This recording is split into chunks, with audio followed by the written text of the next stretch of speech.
All right, guys, so this is T1D Lifestyles.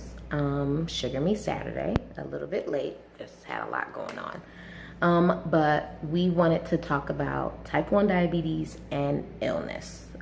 This isn't, I don't know if this will be a long one, but I can't guarantee it. But I will say, for me, I think that being diagnosed with type 1, I get warning signs. Like if all of a sudden my glucose level starts spiking and I know I'm eating the same thing, doing the same thing, and things along those lines, I know something's coming, you know. I'm like, I'll start testing, like seeing if I have a fever or a temperature or something. I'll start paying closer attention. Like, do I have a sore throat? Do I have body aches? Like something, because it's like, you know, yeah, it's like a superpower now. Like my diabetes has become a superpower. And I say that because it's like I've become more in tune with my body. Like even for females, like if my glucose levels just start dropping out of the blue, for me, it's usually a warning sign that my cycle, my period is coming soon. And it's just a way that I've been able to be more tuned in and more in sync. So I do know that when I do get sick, and I'm actually lucky because I don't get as sick as I used to anymore because I pay so much attention to my diabetes now. So I'm not as sick as I used to get. But when I do get sick, it does take me a little bit longer to get over things. I do everything possible not to be put on antibiotics and things like that. But I do, I try my best to like rest, teas, soups, you know, lots of things like that. I try my best to use those before I even start with medication.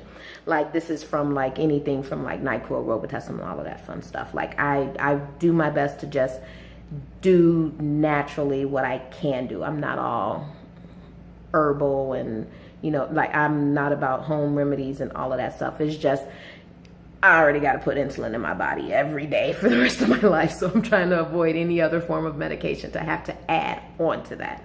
But that's what I do. Pending the code though, or the illness or the sickness or whatever it is, it really does depend on what I have to do and what I do need to do. I've noticed that, like and I can't say if there's a connection, but I can't say if there isn't a connection. Like I'm like 10 times more prone to sinus infections and things like that now. So unfortunately for that, I usually do end up on antibiotics and things like that, and I have to let them run their course and stuff.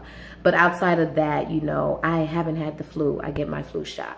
I get my pneumonia vaccinations. I get those. So I can't tell you the last time I had the flu. You know, November 12th, I think, is 19 years with type 1 diabetes. I haven't had the flu since before I was diagnosed with diabetes. So I do get my vaccines and things like that. So typically what I usually get is like a simple cold or things like that. When I do get my colds, like the first thing I start paying attention to is the spike in my glucose levels and things like that. But that's about all I'd really say as far as illnesses are concerned. I know many of you do remember I do have a frozen shoulder. And that's just something that my body's going to have to do to heal in time, hopefully. I've gotten a lot of range of motion back, but it's, you know, physical therapy, hard work, things along those lines.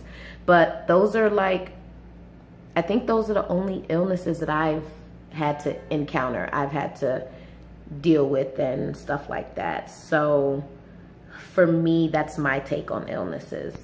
Just, you know, pay attention to your diabetes. I mean, it's gonna give you the warning signs, whether you want to listen to them or not. It's gonna tell you what's going on. And if you are in tune with your body and you do listen to your body, you're gonna pick up on it. And as long as you pick up on it and you recognize it and you understand it, that's really the best advice I have. And this is, again, personally based, just what I've gone through, what I go through, what I deal with. That's about my 2 cents on this whole type 1 and illnesses. What do you guys notice? Do you notice the spike in your glucose levels, or do your glucose levels drop for no reason? Does it take you a little bit longer to get over your cold? Do you have to instantaneously get antibiotics to get through it or things like that? Or can you do the whole just gonna rest, gonna let it run its course, you know, teas and soups and stuff? Or, you know, do you just go to like the Robitussin, the NyQuils and things like that? Like, what have you found since your diagnosis that has been able to benefit you? I say I'm lucky because I got diagnosed at 17. So I know what I did before I was diagnosed, and then I know what I do after diagnosis. I know some of us have had it for our whole lives, so we don't really have that variance to go off of. But, you know, let us know. Let me or Danielle know. Hit us up. We're on Instagram. We're on Facebook. We're on Twitter. We're pretty much everywhere. So that's just my input. What do you guys have to say? Bye.